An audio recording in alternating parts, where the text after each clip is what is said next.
सबसे पहला प्रश्न ये रहा स्क्रीन पर, जीव विज्ञान शब्द का प्रयोग सर्वप्रथम किसने किया था? तो लेमार्क और ट्रेविरेनस ने जीव विज्ञान शब्द का सबसे पहले प्रयोग किया था। जीव विज्ञान के जनक के नाम से कौन जाने जाते हैं? तो अरस्तु जीव विज्ञान के जनक के नाम से जाने जाते हैं। वनस्पति विज्ञान के जनक के नाम से कौन जाने जाते हैं? तो थियोफ्रेस्टस वनस्पति विज्ञान के जनक के नाम से जाने जाते हैं। पौधों की आयु की गणना कैसे की जाती है? तो वार्षिक वलयों को गिनकर पौधों की आयु की गणना की जाती है। हृदय और फेफड़ों की आवाज़ सुनने के लिए डॉक्टर किस यंत्र का उपयोग करते हैं? तो हृदय और फेफड़ों की आवाज़ सुनने के लिए स्टेथोस्कोप का डॉक्टर प्रयोग करते हैं। शरीर में रक्ताल्पता की बीमारी का नाम क्या है? तो रक्त की कमी अगर शरीर में हो जाए तो वह एनीमिया कहलाती है। जो रासायनिक पदार्थ जीवाणुओं को नष्ट करते हैं उन्हें क्या कहते हैं? तो जो रासायनिक पदार्थ जीवाणुओं को नष्ट करते हैं उन्हें एंटीबायोटिक कहा जाता है। बीसीजी का टीका किस रोग से बचाव करता है? तो बीसीजी का टीका जो है क्षय रोग से बचाव करता है। सर्वदाता रुधिर वर्ग कौन सा है? तो ब्लड ग्रुप ओ सर्वदाता रुधिर वर्ग है। एंजाइम मूलतः क्या होते हैं? तो एंजाइम प्रोटीन का ही एक रूप होते हैं। श्वसन का नियंत्रण मस्तिष्क के किस भाग से करते हैं? तो सांस लेने का नियंत्रण मेडुला ऑब्लोंगेटा मस्तिष्क का भाग जो है वो करता है। घेंगा रोग किसकी कमी के कारण होता है? तो आयोडीन की कमी के कारण घेंगा रोग होता है। रक्त का थक्का बनाने के लिए कौन से विटामिन की आवश्यकता होती है? तो विटामिन के कारण रक्त का थक्का शरीर में। नेक्स्ट क्वेश्चन देखते हैं, जिस विटामिन में कोबाल्ट होता है उसका नाम क्या है? तो विटामिन B12 साइनोकोबाल्मिन इसका रासायनिक नाम है। इसमें कोबाल्ट उपस्थित होता है। लार निम्न में से किसके पाचन में सहायता करती है? तो लार जो है स्टार्च के पाचन में सहायता करती है। अगला प्रश्न है, लड़ो और उड़ो हार्मोन कौन कहलाता है? तो एड्रेनालिन हार्मोन लड़ो और उड़ो हार्मोन कहलाता है। पेनिसिलिन की खोज किसने की? तो अलेक्जेंडर फ्लेमिंग ने पेनिसिलिन की खोज की। पौधों में जल परिवहन किसके माध्यम से होता है?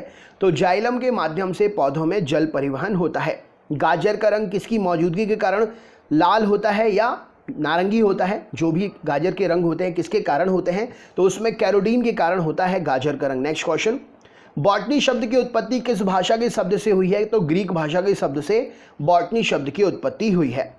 चिकित्सा शास्त्र के विद्यार्थियों को किसकी शपथ दिलाई जाती है? तो चिकित्सा शास्त्र के विद्यार्थियों को हिप्पोक्रेटस की शपथ दिलाई जाती है।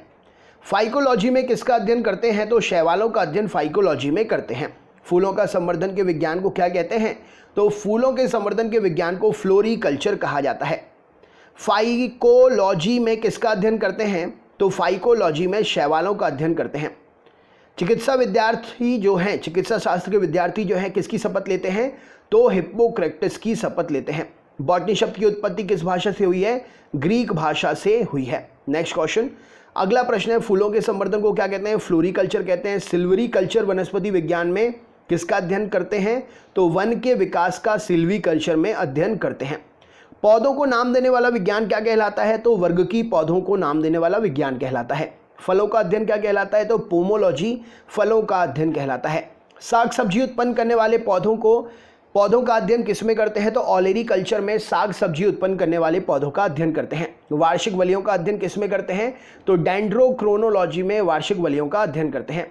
वृक्ष संवर्धन किसका अध्ययन है? वृक्षों और वनस्पति की खेती एक साथ करना वृक्ष संवर्धन कहलाता है। सभी कवक सदैव कैसे होते हैं? तो सभी कवक सदैव विविध पोषी होते हैं। मशरूम क्या है? तो मशरूम एक कवक का उदाहरण है। एथलीट फुट नामक बीमारी किससे उत्पन्न होती है? तो एथलीट फुट बीमारी कवक से उत्पन्न होती है। लिटमस किस से निकाला जाता है? तो मशरूम से, कवक से लिटमस निकाला जाता है। राइट आंसर हो जाएगा। नेक्स्ट क्वेश्चन, कवक और शैवाल से मिलकर बनता है। अनुवांशिकी इकाइयाँ क्या है? तो जीन एक अनुवांशिकी इकाई है। जीन को कैसे समझ सकते हैं? तो जीन एक डीएनए का भाग होता है।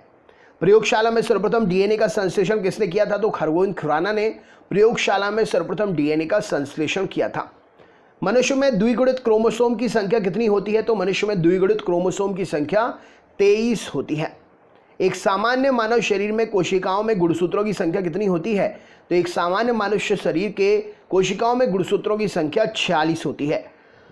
मनुष्य का नर गुणसूत्र सम्मिश्रण क्या है? तो XY मनुष्य में नर गुणसूत्र सम्मिश्रण है। नवजात शिशु के लिंग का निर्धारण किसकी वंशागति हुए गुणसूत्र द्वारा किया जाता है? तो नवजात शिशु का लिंग जो है पिता के गुणसूत्र पर निर्भर करता है। गुणसूत्र में क्या क्या होते हैं? तो गुणसूत्र में डीएनए और प्रोटीन होते हैं। मनुष्य में कौन से क्रोमोसोम के मिलने से बालक का जन्म होता है? तो पुरुष का Y और स्त्री का X मिलने से बालक का जन्म होता है। अशुद्ध रक्त किस में बहता है? तो अशुद्ध रक्त शिराओं में बहता है। मनुष्य के शरीर में सबसे बड़ी ग्रंथि कौन सी है? तो मनुष्य के शरीर में सबसे बड़ी ग्रंथि है यकृत। मनुष्य में मादा जनन अंग से किस हार्मोन का स्राव होता है? तो मनुष्य में मादा जनन अंग से रिलैक्सिन हार्मोन का स्राव होता है। प्रकाश संश्लेषण के दौरान निकली ऑक्सीजन किस में उत्पन्न होती है? तो प्रकाश संश्लेषण के दौरान जो पौधों से ऑक्सीजन निकलती है वो जल से बनती है। क्लोरोफिल नामक पदार्थ कहाँ होता है? तो पौधों की कोशिकाओं में क्लोरोफिल नामक पदार्थ उपस्थित होता है। मनुष्य में ऐच्छिक गतिविधियों का नियंत्रण किसके द्वारा होता है? तो सेरिब्रम के द्वारा मनुष्य में ऐच्छिक गतिविधियों का नियंत्रण होता है। पौधों में प्रकाश संश्लेषण की क्रिया कब होती है? तो सूर्य के प्रकाश में पौधों में प्रकाश संश्लेषण की क्रिया होती है। पौधे अपना भोजन कैसे तैयार करते हैं? तो प्रकाश संश्लेषण पौधों का भोजन तैयार करने की एक प्रक्रिया है। अमीबा में भोजन का अंतर्ग्रहण किसके द्वारा होता है? तो अमीबा में भोजन का अंतर्ग्रहण कूटपाद के द्वारा होता है। गाजर क्या है? तो गाजर एक जड़ है। आलू का खाने योग्य भाग क्या है? तो आलू का खाने योग्य भाग है तना। पत्ता गोभी खाद्य पदार्थ का संग्रह कहाँ करता है? तो पत्ता गोभी खाद्य पदार्थों का संग्रह पत्तियों के रूप में करता है। प्याज में खाद्य भाग क्या है? तो प्याज में तना एक खाद्य भाग है। सबसे लंबा जीवित वृक्ष कौन सा है? तो सिकुआ सबसे लंबा जीवित वृक्ष है।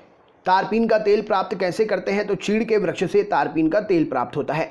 बांस को किस में वर्गीकृत किया जाता है? तो बांस एक घास के रूप में वर्गीकृत होती है। जैव ईंधन किसके बीज से प्राप्त होता है? तो बायोडीजल जैव ईंधन जो है जैट्रोफा रतन जोत के पेड़ के बीजों से प्राप्त होता है। पादप रोगों का सबसे उत्तरदायी कारक क्या है? तो सबसे ज़्यादा पेड़ पौधों में कवक के कारण रोग होते हैं। पौधों का रोग प्रतिरोधी कैसे बना सकते हैं? तो जंगली किस्म के साथ में उनका प्रजनन करा के पौधों को रोग प्रतिरोधी बना सकते हैं। हरित बाली रोग किस फसल से संबंधित है? तो हरित बाली रोग बाजरे की फसल से संबंधित है। टिक्का रोग किस फसल से संबंधित है? तो टिक्का रोग मूंगफली की फसल से संबंधित है। धान का प्रसिद्ध खैरा रोग किसके कारण होता है? तो जस्ते की कमी के कारण धान में प्रसिद्ध खैरा रोग होता है। नींबू का कैंकर रोग किस में होता है? तो नींबू का कैंकर रोग जीवाणु से होता है। आलू में ब्लैक हार्ट रोग का कारण क्या है? तो आलू में ऑक्सीजन की कमी ब्लैक हार्ट रोग का कारण है। करनाल बंट एक बीमारी है किसकी? तो करनाल बंट गेहूं की एक बीमारी है। वंशागति के अध्ययन से संबंधित जीव विज्ञान की शाखा क्या कहलाती है? तो वंशागति से संबंधित जीव विज्ञान की शाखा अनुवांशिकी है। अनुवांशिकी के जनक वैज्ञानिक कौन है? तो ग्रेगर मेंडल अनुवांशिकी के जनक वैज्ञानिक है। जीन शब्द का सर्वप्रथम प्रयोग किसने किया था? तो जोहानसन ने जीन शब्द का सर्वप्रथम प्रयोग किया था। वंशागति की इकाई क्या है? तो जीन वंशागति की इकाई है। जीन्स किसके बने होते हैं? तो जीन्स डीएनए के बने होते हैं। प्रयोगशाला में सर्वप्रथम डीएनए का संश्लेषण किसने किया था? तो खुराना ने प्रयोगशाला में सर्वप्रथम डीएनए का संश्लेषण किया था। किसके द्वारा आनुवांशिकता के विज्ञान को आनुवांशिकी कहा गया? तो बैटसन के द्वारा आनुवांशिकता के विज्ञान को आनुवांशिकी कहा गया। आनुवांशिकी उत्परिवर्तन किस में होता है? तो क्रोमोसोम में आनुवांशिकी उत्परिवर्तन होता है। आनुवांशिकता शब्द किसने गढ़ा? तो बैटसन ने आनुवांशिकता शब्द को गढ़ा। मनुष्य के शरीर में कुल कितनी हड्डियां होती हैं? तो 206 हड्डियां होती हैं मनुष्य के शरीर में। मानव शरीर की सबसे छोटी हड्डी कौन सी है? तो मानव शरीर की सबसे छोटी हड्डी है स्टेपिस। मानव शरीर की सबसे लंबी हड्डी कौन सी है? तो फीमर मानव शरीर की सबसे लंबी हड्डी है। मानव शरीर के किस अंग की हड्डी सबसे लंबी होती है? तो जांघ की हड्डी जो कि फीमर मानव शरीर की सबसे लंबी हड्डी होती है। लार में कौन सा एंजाइम पाया जाता है? तो लार में टाइलिन एंजाइम पाया जाता है। पेट में भोजन को पचाने के लिए किसकी खास आवश्यकता होती है? तो पेट में भोजन को पचाने के लिए एंजाइम की खास आवश्यकता होती है। लार किसके पाचन में सहायता करता है? तो स्टार्च के पाचन में लार जो है सहायता करता है। सोते समय रक्तदाब में क्या परिवर्तन होता है? तो सोते समय रक्तचाप घट जाता है। रुधिर दबाव का मापक यंत्र क्या है? तो स्फिग्नोमैनोमीटर रुधिर दबाव का मापक यंत्र है।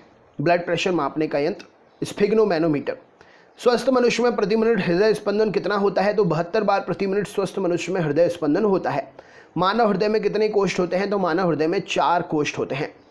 दौड़ लगाते समय मनुष्य का रक्तचाप कैसा होता है? तो दौड़ लगाते समय मनुष्य का रक्तचाप बढ़ जाता है। मानव शरीर में रुधिर बैंक का काम क्या है? तो मानव शरीर में रुधिर बैंक ब्लड बैंक प्लीहा कहलाता है। रक्त में लाल रंग किसके कारण होता है? तो हीमोग्लोबिन की उपस्थिति के कारण रक्त में लाल रंग होता है।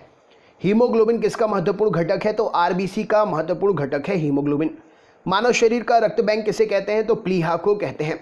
लाल रक्त कणिकाएं किस नाम से जानी जाती हैं? इरिथ्रियोसाइट के नाम से लाल रक्त कणिकाएं जानी जाती हैं। मनुष्य की लाल रक्त कणिकाओं का जीवन काल कितना होता है? तो 120 दिन मनुष्य की लाल रक्त कणिकाओं का जीवन काल होता है।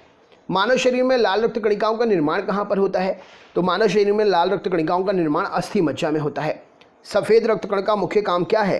तो रोग प्रतिरोधक क्षमता धारण करना सफ़ेद रक्त कण का मुख्य काम है।